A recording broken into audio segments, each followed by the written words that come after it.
ब्रह्मांड में सभी प्रकाश। रामपाल जी महाराज का सत्संग। गुरु रामपाल जी भगवान का सत्संग। देवता की संपूर्ण कथा भाग 3। सूर्यदेव के बारे में समझने के लिए इस वाणी का अर्थ समझते हैं। कश्यप पुत्र सूरज सुर ज्ञानी, 3 लोक में किरण समानी। क्या श्री ब्रह्मा जी के पुत्र श्री कश्यप जी थे।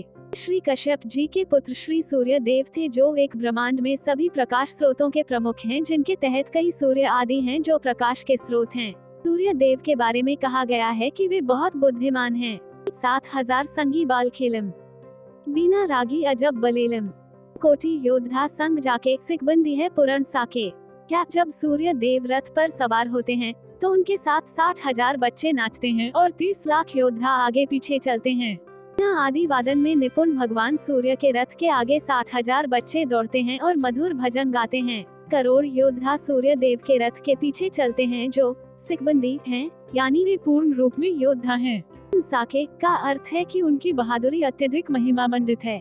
हाथ खड़ग गल पुष्प की माला, कश्यप सुत है रूप विशाल, सतमणि जद्य विमान तुम्हारा, सुरना मुनिजन करत जोहारा। आख्या ऋषि कश्यप के पुत्र सूर्य देव खड़ग तलवार लिए रथ पर विराजमान हैं। उनके रथ के चारों ओर एक कौस्तभ रत्न विराजमान है और सूर्य देव के गले में फूलों की माला है। कश्यप मुनि के पुत्र, आपका रूप शरीर विशाल है। आपका जोहारी अर्थात सम्मान भजनों के माध्यम से अन्य सुरों, देवताओं और नर भक्तों और ऋषियों द्वारा किया जाता है। हर कोई आपका सम्मान करता है। वाणी चंद सुर चकवे पृथ्वी मही निस्वासर चरणों चितलाही। व्याख्या सूर्य देव और उसके उपग्रह चंद्रमा का प्रकाश चकवे है, अर्थात चक्रवर्ती, अर्थात यह पृथ्वी पर सर्वत्र है। इस वाणी से भक्तों को यह संदेश दिया गया है कि ऐसे महापुरुष यानी सूर्य देव का सम्मान निशा रात और वसर दिन होना चाहिए। उनकी महिमा को दिन रात याद रखना चाहिए। वाणी पीठे सूरज समुख चंदा काटे त्रिलोकी के फंदा। व्याख्या आगे और पीछे का अर्थ है हर स्थान पर सामूहिक रूप से सूर्य और चंद्रमा तीनों लोकों के अंधकार को दूर करते हैं, अर्थात अंधकार को नष्ट करना और प्रकाश को फैलाना सूर्य देव के अधीन है। वाणी तारायण सब स्वर्ग समूलम पाखे रहे सतगुरु के फूलम। व्याख्या उपरोक्त प्रकाश स्रोत जो भगवान सूर्य के अधीन है,